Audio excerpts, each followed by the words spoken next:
D-100일입니다. 오늘 그 9월 10일이죠. 이제 D-100일인데 지금 그 여당 쪽에는 박근혜 후보가 지금 기정이 결정돼 있고, 그 다음에 지금 그 제1야당이 민주당은 한참 경선이 이제 종반전에 들어가 있죠. 그러면 출마 선언을 하지 않은 안철수 원장이 이제 이강 구도를 했는데, 이제 D-100일을 두고 여러 언론에서 많은 이야기들이 나오고 있습니다. 주로 어떤 이야기들이 나오고 있죠? 박근혜 안철수 구도가 이제 뭐 계속 대립 구도가 견고해지고 있다, 이런 평가들이 나오고 있는데, 우선 오늘 이제 발표된 여론조사들에 대해서 맥락을 한번 짚어보셔야 될 것 같습니다. 예, 오늘 보면 그 여론조사에서 뭐 많은 기관들이 이제 그 조사를 했어요.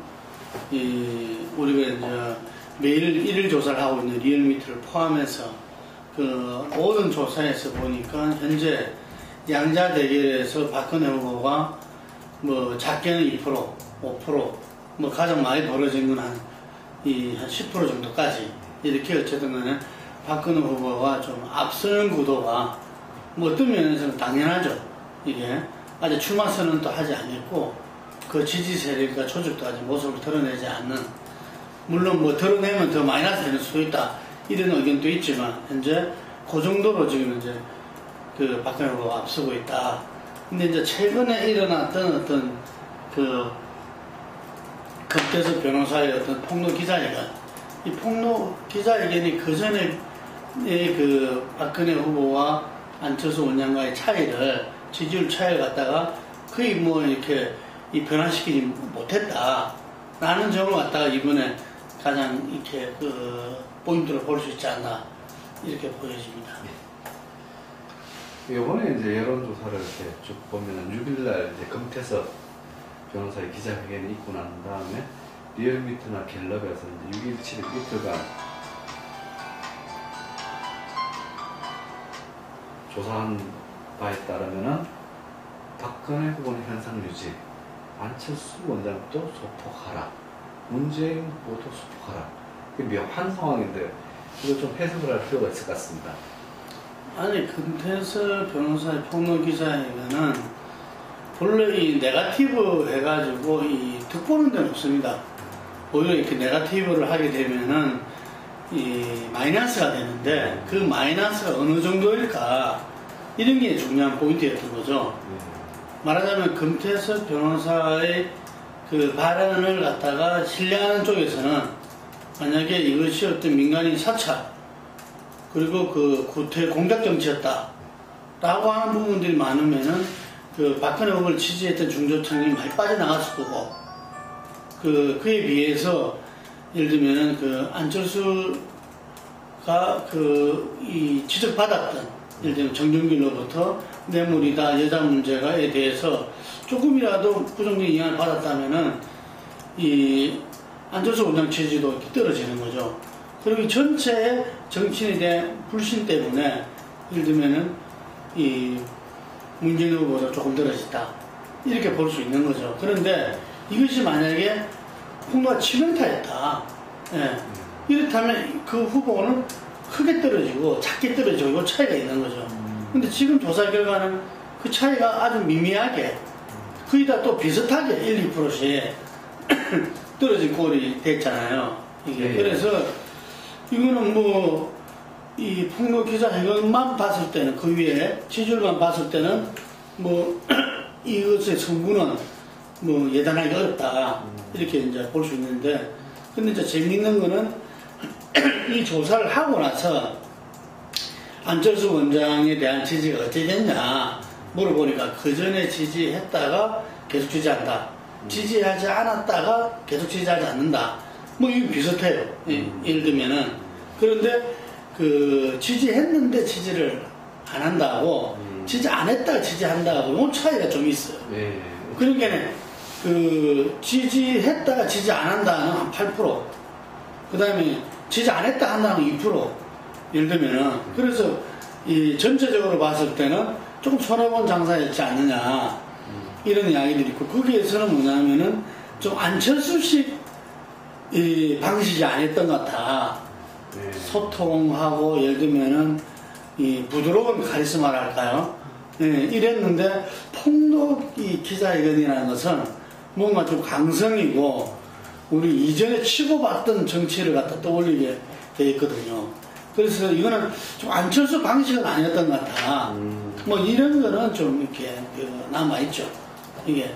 그렇지만 어떤 면에서는 이 폭로 기자회견으로 해서 안철수도 이제 링에 올라온 거 아니냐. 이게, 뭐 저희들은 그렇게 봅니다. 이 부분들을 예를 들면은 소창 통합당 국회의원하고 같이 하고 변호사 2명하고 같이 했다는 것은 이것이 일정 정도 좀 이렇게 공식적인 어떤 기자회견. 금태섭 변호사가 물론 그것도 혼자 하는 건 아니지만 어쨌든 간에 이 트윗을 통해서 진실 잔 친구들에서 네거티브에 대응하는 부분들은 어쨌든 본인이 하고 싶어서 했다. 이럴 수 있는 거지만 예. 이번 폭로 기자회견 같은 경우는 안철수 원장이 총선 때 지지했던 송호창 변호사가 지금 이제 국회의원이 됐죠. 예, 국회의원과 그리고 다른 변호사 2명과 뭔가 어쨌든 조직적으로 팀 차원에서 했다고 볼 수밖에 없거든요. 또 그 이야기도 안철수 원장한테 이야기를 했고 그 사전에 그래서 이 부분들은 최초 좀 공식적인 본인 외에 좀 이렇게 이 대응 아니었던가 이게 그리고 공식적이었고 좀 정면 대응이었고 공체적인 대응이라는 측면에서 이제 대선판에 예를 들면 한 발 들어섰다 이렇게 볼 수 있다고 봅니다.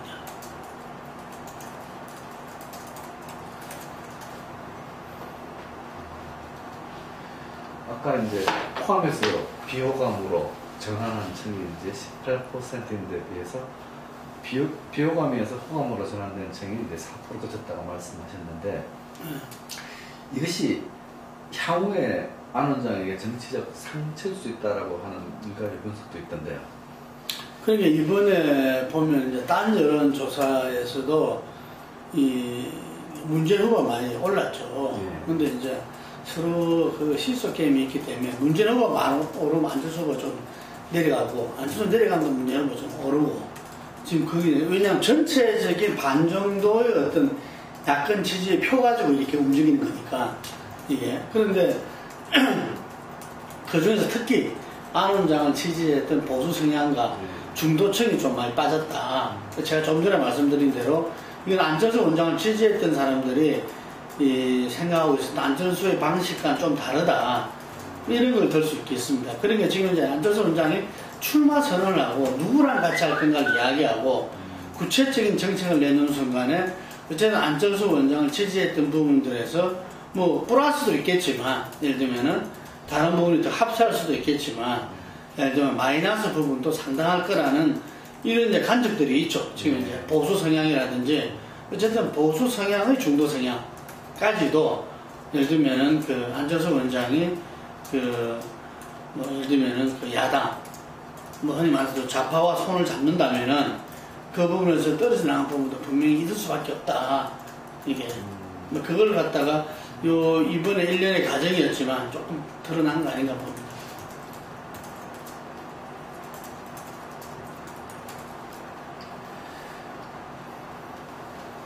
근데 이제 또 한편 이제 박근혜 후보 경우도 이제 금태섭 기자회견 소폭 지지율이 하락했습니다. 이 부분들은 어떻게 해석을 해야 합니까? 이게 박근혜 후보 같은 경우도 마찬가지로 제가 이야기했죠. 네거티브에서 플러스 될 건 하나도 없다는 거죠. 선을 그었죠. 이거는 정준길이 친구 사이에 한 이야기다. 하지만 지금 이제 계속적으로 나오잖아요. 정준길 이현 새누리당 당협위원장이 그냥 당협위원장, 원외위원장으로 있는 게 아니고 그 친구 선거기획단의 공보위원이잖아요. 그리고 검찰 출신의 공보위원이라는 거죠. 뭐 오늘 손석희 100분 라디오 인터뷰에서 우리 네거티브 팀이 없다라고 이야기했지만 공보위원회 검찰 출신이 검찰이 공보 전문가라고 누가 생각하겠어요. 근데 검찰 출신이 공보위원이라는 것은 이 네거티브에 대한 대응, 생산 이 부분의 역할을 맡았다고 볼 수밖에 없죠. 그렇기 때문에 한간에는 정준길 위원이 안철수 저격수다 뭐 이런 말도 있는 거고요. 이게 그리고 이 정준길 위원이 그 전에도 예를 들면 안철수에 관련된 부분들을 갖다가 검사실에 전화를 해서 물어봤다. 뭐 이런 부분도 지금 이제 뭐 본인도 그거 인정했고 기자들이 물어보니까 자기 확인차 물어봤다 이렇게 이야기하는데 이런 부분들 계속 꼬리를 물 거라는 거죠. 또 그런 부분에서 뭔가 관계가 없다고 했지만 전체적인 박근혜의 대선 캠프 내에서 움직임 중 하나였지 않나는 부분도 분명히 있을 수 있는 거죠. 이게 그렇기 때문에 다시 말하자면 네거티브는 올라갈 수는 없어요. 그러니까 거기에서 소폭을 할 수밖에 없었다 이런 거죠.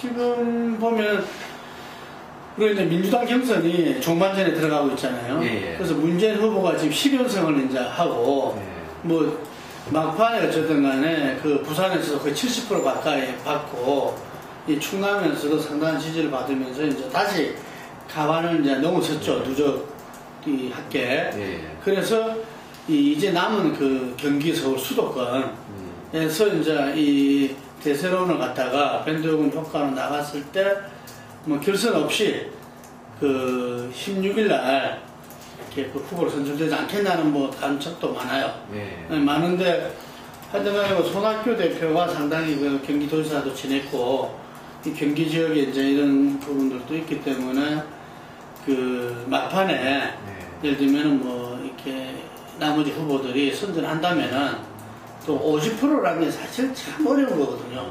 그래서 50%가 지금 이제 7대3 정도로 보는 사람들이 많아요. 이게 뭐 결선 없이 갈 거다 70%.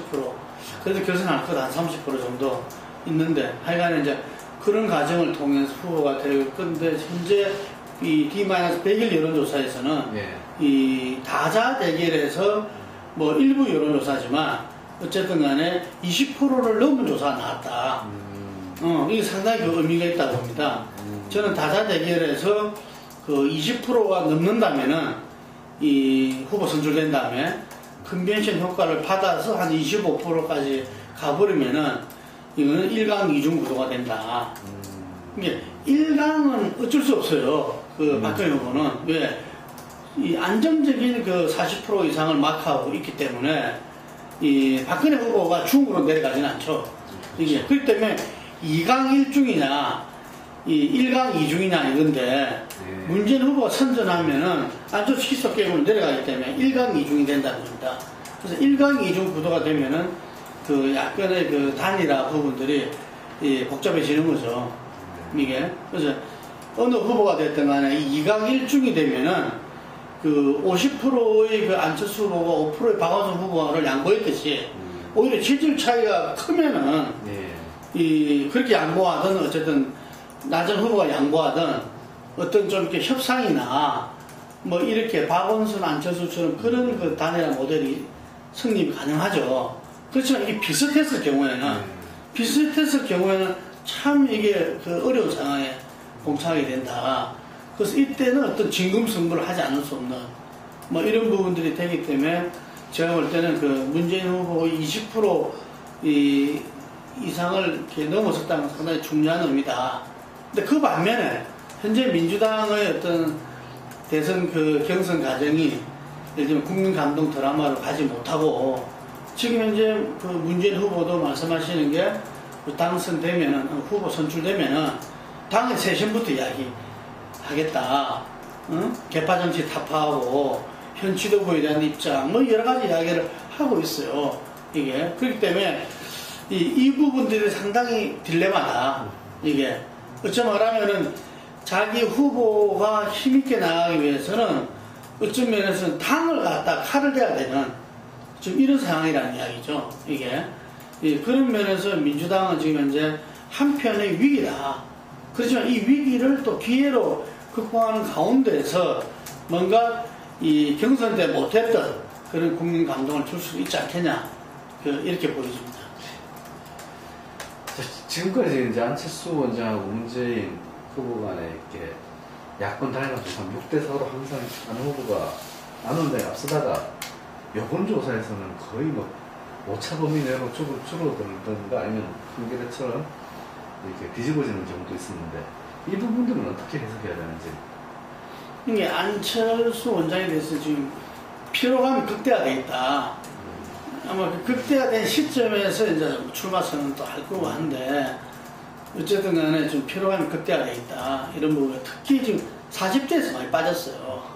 이게. 그래서 문재인 후보 같은 경우 어쨌든 실현성이라는 것은 어쨌든 그 자체로 어떤 이 지지의 결집 현상을 나타낼 수 있는 거거든요. 네, 그렇기 때문에 지금 문재인 후보 측에서는 뭐 단일화해서 얼마든지 이길 수 있다. 뭐 이렇게 이야기하는 건데, 지금까지 이제 또 문재인 후보가 후보 선출 위에 보여줄 모습도 있지만, 그 다음에 안 원장이 예를 들면 출마 선언을 하고 나서 이제 보여줄 모습, 이게 대한 이 숨은 기대가 크죠. 이게. 그렇기 때문에 지금 현재로는 그 문재인 후보의 상승세가 두드러져 보이고, 안 원장으로서는 뭐 피로감으로 그렇게 보여진다는 생각이 들고, 아마 앞으로 D-100일인데 그 승부는 뭐 10월달 한 달이지 않겠나 싶어요.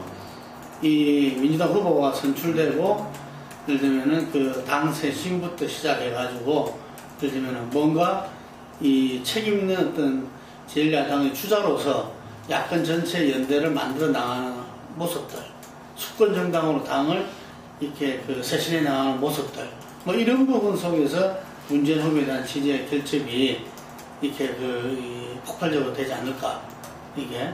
그리고 안 원장 같은 경우는 이제 드디어 출마 선언을 통해서 이 어떤 안철수 현상과 그리고 이 자서전 안철수 생각 보여준 분에 이어서 이제 드디어 국민 검증 시대를 이제 맞게 되는 거죠.